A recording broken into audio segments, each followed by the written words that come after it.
times.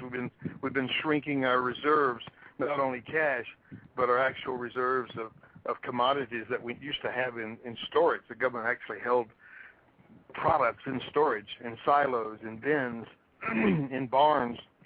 We don't have that anymore. You know, we also never had the perfect storm of world events going on, too. And I'm just going to recap them one more time for our panel here. But, you know, not only was it the stuff that I said before, you know, we'll take into account Iran, the economy, the Gulf. Notice all the dead fish that are washing up all over the eastern seaboard. You've got oil showing up in Brazil. You've got fires raging out of control in Russia that's causing them to cease exporting all of their grain. There's a trader on the New York Mercantile Exchange that recently bought all of the world's supply of cocoa and put it in his warehouse. He bought it all to cause a shortage because, and that's what these investors are starting to find out. You buy it all up, and you have a situation reminiscent of when rice went through the roof a couple of years back. So this guy went and bought all the cocoa, and now you hear the news saying, well, there's a cocoa shortage. Well, of course, the guy bought it all up, and now he's just waiting for the prices to go up, and then boom, I'm sure he'll let it go instead of rot in his warehouse. But you have all this going on, and ultimately we have history as a guide to show that Israel is not going to let this happen. I mean, I'd be floored, absolutely floored, if they let it happen, this nuclear reactor getting fueled. Because in the past, with Iraq and I think it was Syria, was it not, Griff, that they took out nuclear reactors in? Yes. Right. And I mean, that's 2 for 2. So I cannot see there's something happening with this. But the dead fish stuff has me perplexed, and I kind of don't know why. And I want to pose this to Henning. As far as the Gulf is concerned, do you think that there's a connection between the dead fish and the Gulf of Mexico? Can you hear me? I can hear you loud and clear, my friend. Okay, I'm on the real phone now. Thank you, Griffith. Loud and clear. Lovely. That was nice. That was nice. I'm on landline. That's cool. Well, we know the loop current is ceased, is fluttering right now, but there is still an ocean current operating in the Atlantic.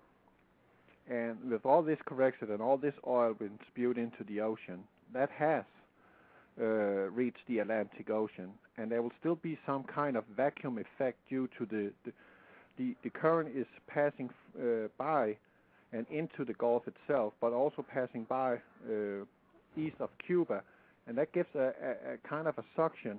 So it is sucking out what is in the Gulf at the same time, but not in that heartbeat as the Gulf usually were, but still it will still have a vacuum effect. And I believe due to the immense heat and due to the correction and the oil, that is the reason why the fish is beaching and actually dead, and not even the seagull wants to eat it. So they know it's bad for them. Wow. Andrew, are you in? I don't see him yet. Okay. He said that he was in, so I'm sure he'll be calling in shortly. But you know, this is the thing, Henning, that I'm feeling right now too. I think you're right. I think it's just a perfect storm of events. But Griff, how much do you think weather manipulation has to play on the current situation, especially with all the dead fish and everything else, the raising of the sea temperatures and the fires over in Russia? I mean, do you think that this is just kind of like they've taken the gloves off as far as weather manipulation is concerned? That's a hard question to grab and run with. I believe that weather manipulation has been going on for some time. I think they probably have overdone it. The retaliation or the efforts to combat Russian weather manipulation over North America especially has created other problems. I think as we go into the future, those manipulations are going to get out of hand. and I think a lot of weather will create on its own, in addition to further future manipulations. So I believe that it'll just totally get out of hand and cause a lot of deaths, as described in the Alta report today. Right. Because I can't fathom, or nor do I remember any time in my 34 years of life, and I don't know how you feel, Griff, or Dr. Prepper, or anybody here on the show tonight, if you have ever witnessed such chaos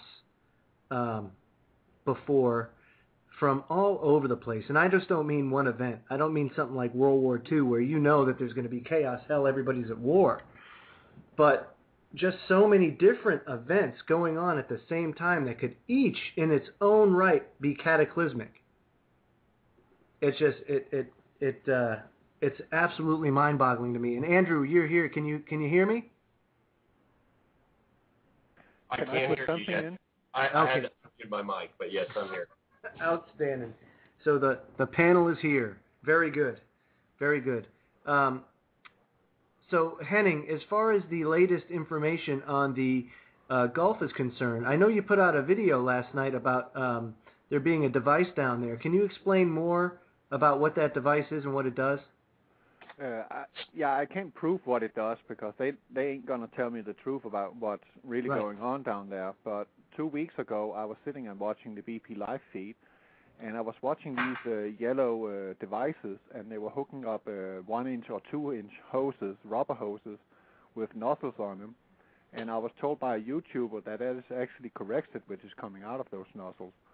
And these devices do not look like they are going into something which have a cavity. They're just going into some frame, and they're just being put in a certain spot. And there is 2 control boards where they control the dispersion in what amount it comes out. There is labels which is saying injection and outlet, and there is labels saying Chem 1, 2, 3, and 4, and there is even abbreviations of dispersant, and it's all a device of some kind. And I don't know where they get the Corexit from. Do they have a pipeline lying out through the seafloor and administer this dispersant? And I was also told today that they are actually trying to mine the methane gas, and that's why they're using the Corexit.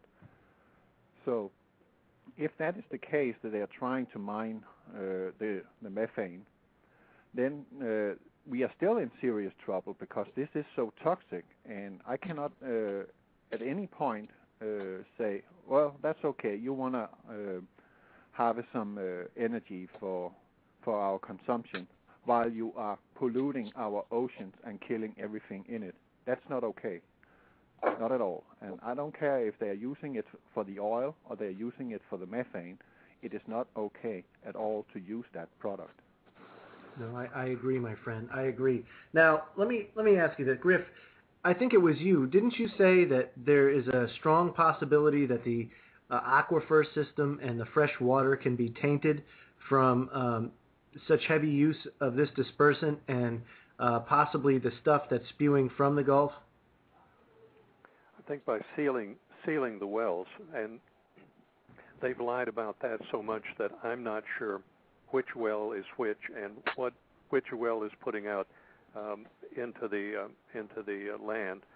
But I still have a feeling that oil and methane and other chemistry is being forced through the ground into land water aquifers, and also causing and will cause abandoned oil wells to release oil, like the one in Louisiana that happened the other day and shot 300 feet up into the air. I know it's difficult technically for it to get into the water aquifers on land, but I believe that that's what will eventually happen. I will not retract anything I've ever said about the Gulf. It's an extremely dangerous situation for the people down there. They should evacuate. They should get out of there. They're only putting their families and themselves in great jeopardy as we go into the future. Nothing has changed, and I don't believe anybody down there has